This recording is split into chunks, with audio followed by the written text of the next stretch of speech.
அண்ணாமலையார் அருள் புரியும் திருவண்ணாமலை பௌர்ணமி இரவில் 14 கிலோமீட்டர் சுற்றி வரும் கிரிவலம் பக்தரின் கர்மங்களை எரித்து ஆசீர்வாதம் தரும். கிரிவலம் செல்லும்போது தவறாமல் தெரிந்து கொள்ள வேண்டிய 5 விஷயங்கள். முடிந்தால் காலில் செருப்பில்லாமல் நடந்து செல்லுங்கள். அதிகமாக பேசாமல் அமைதியாக மனதுள் சிவனை நினைத்து கொண்டு செல்லுங்கள். யாருக்கும் தண்ணீர் கொடுப்பது, அன்னதானம் செய்வது மிகப்பெரிய புண்ணியம். ஒவ்வொரு லிங்கத்திலும் சிறிய கோவில்களிலும் வழிபாடு செய்யுங்கள். முதலில் இந்திரலிங்கம் கிழக்கு. கிழக்கில் உள்ள இந்திரலிங்கம் செழிப்பு மற்றும் வெற்றியை அருளுகிறது. இரண்டாவது அக்னிலிங்கம். அக்னி மூலையில் உள்ள அக்னிலிங்கம் ஆரோக்கியமும் பாவ நிவாரணமும் தருகிறது.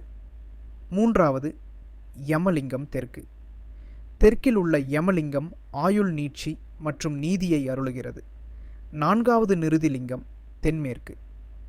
தென்மேற்கில் உள்ள நிருதிலிங்கம் வறுமை மற்றும் தீய சக்திகளில் இருந்து காக்கிறது. ஐந்தாவது வருணலிங்கம் மேற்கு. மேற்கில் உள்ள வருணலிங்கம் குடும்ப நல்லிணக்கம் மற்றும் கருணையை அருளுகிறது. ஆறாவது வாயுலிங்கம் வடமேற்கு. வடமேற்கில் உள்ள வாயுலிங்கம் ஆரோக்கியம் மற்றும் மனத்தெளிவை தருகிறது. ஏழாவது குபேரலிங்கம் வடக்கு.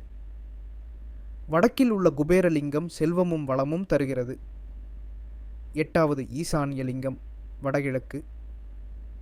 வடகிழக்கில் உள்ள ஈசான்யலிங்கம் ஞானமும் இறுதி விடுதலையும் அருளுகிறது. சித்தர்கள் இன்னும் மலையில் வாழ்கின்றனர். அவர்களின் அருள் உங்களை சுற்றியிருக்கும். திருவண்ணாமலை கருணையால் நிரம்பிய மலையே, சிவனே அருணாச்சலேஸ்வரா.